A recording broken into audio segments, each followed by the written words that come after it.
Bienvenidos a todos, en esta ocasión estaremos hablando de la última película del aclamado director David Fincher, Mank, y su relación con el cine de los Estados Unidos en los años 40.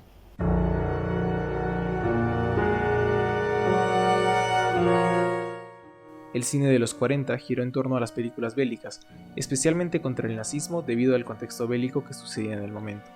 Estas eran las películas más exitosas, sin embargo podemos ver claramente que Mank no hace una referencia directa a la guerra, sino al periodo durante el cual se estrenó El Ciudadano Kane en 1941, por lo que nos enfocaremos principalmente en este periodo. Las productoras norteamericanas estaban enfocadas en darle al público lo que quería, y según el contexto del momento, lo que quería eran películas con temática de guerra. Ahora en torno a los estudios, estos buscaban generar propaganda política a favor de su causa por medio de las películas, y es ahí donde entra El Ciudadano Kane. Pero ahora hablemos en profundidad de este tipo de contenido y el por qué era tan comercial. Como nos explican tanto el profesor Juan Enrique Carabedo como Guy Debord, la economía mercantil es un concepto que detalla que en su finalidad todo tiene un precio, y podemos decir que para las productoras en ese momento ese precio era la guerra. A pesar de la crudeza de la situación, el interés del público en ese contenido era monetizable, comercial y podía ser aprovechado para distribuir la publicidad. Sin embargo, los actores, aquellos que entretenían, muchas veces no habían estado en la guerra. En estas películas se repetía la fórmula de la utilización de la Segunda Guerra Mundial como tema, claramente de diferentes formas, pero el tema siempre estaba ahí para entretener, y este espectáculo tenía mucho éxito debido a la economía mercantil. En base a esto pasaremos a comparar Mank con el cine de los 40 para responder a la pregunta principal. Hay que tener en cuenta ahora mi punto de vista antes de hacer la comparación. La respuesta a la pregunta según lo visto es que Mank es tanto un mal homenaje como una pequeña crítica al cine de los 40. Para entender esto haremos la comparativa entre ambos utilizando como foco El Ciudadano Kane en representación del cine de los 40, ya que en mi opinión es la mejor película de esta época y un referente completo del tema. Primero, evidentemente podemos ver que Fincher utiliza elementos clásicos del cine de los 40, empezando por el uso del blanco y negro y el cómo se escuchan los audios de la película, claramente como si hubiese sido filmada en ese momento. También podemos ver otros elementos como un estilo narrativo pausado durante las escenas, enfocado mucho en los diálogos de las situaciones, asimismo el uso de saltos de tiempo entre el presente y el pasado. Sin embargo, estos elementos son utilizados muy a la ligera en la película de Fincher, muy lejos de obras maestras como El Ciudadano Kane, Casablanca o El Gran Dictador. Revisaremos ahora ciertos puntos técnicos para entender esto. Para empezar, la fotografía. Podemos ver que en el cine de los 40 se utiliza mucho el contraste de iluminación y sombra. Especialmente en El Ciudadano Kane vemos planos muy oscuros tanto en el pasado como en el presente, pero tienen el propósito de ser así, ya que van de acuerdo a la profundidad o intensidad de las situaciones, de la misma forma en Casablanca, y cuando se utiliza más iluminación siempre es para resaltar un objeto o personaje de forma grandilocuente en la escena, aunque casi siempre manteniendo sombras muy oscuras en partes del plano. Este estilo le da originalidad a la historia.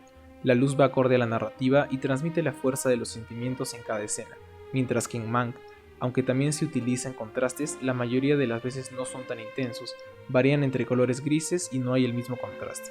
Y cuando se da este contraste es en momentos de poca o nula intensidad, tanto narrativa como emocional.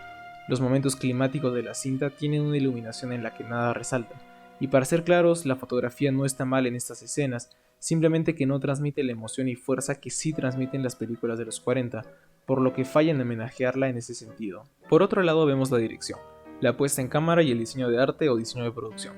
Aunque Mank no tiene directamente fallas en este apartado, de hecho es bastante impecable, no toma riesgos, la cinta casi enteramente tiene planos buenos pero muy simples, aunque sí tenga algunos interesantes.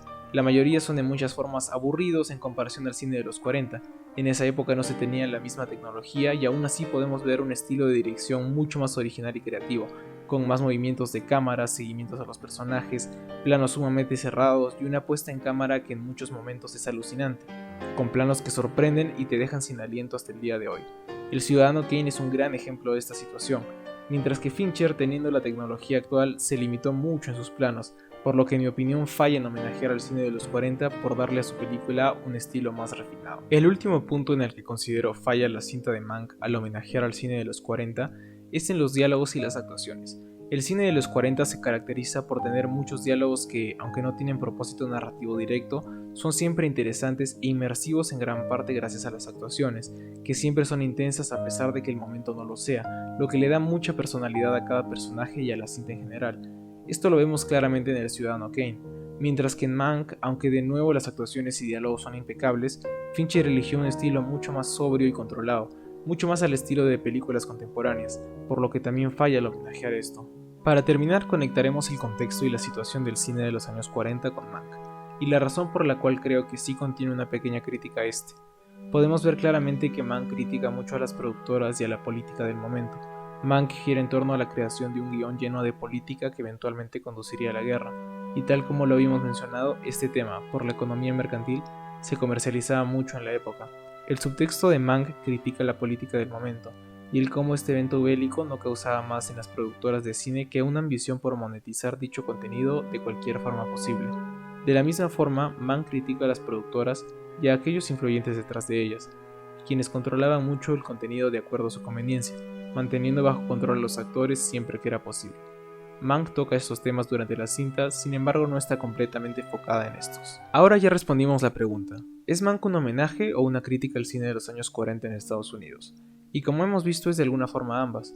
Es un mal homenaje ya que no destaca realmente en aquellos aspectos en los que las cintas de los 40 sí, y a pesar de ser una historia basada en hechos reales, no llega al máximo exponente en ninguno de los factores de las películas a las que teóricamente homenajea. Se limita a la sobriedad y control en todos los aspectos, por lo cual falla como un digno homenaje. Asimismo, es una pequeña crítica al cine de los 40, ya que analiza y reflexiona sobre la problemática de la política de economía mercantil basada en la comercialización del espectáculo de la guerra a través del entretenimiento, y el abuso de las productoras, censurando aquellos temas que no les favorecían, influenciando para que los demás tampoco los presentaran, y proyectando únicamente contenido favorable para ellos, limitando y controlando a todo el equipo detrás, sean directores, actores, guionistas y a todos los demás involucrados. Y bueno, así hemos llegado al final de este video ensayo. Muchas gracias por ver y nos vemos en la próxima.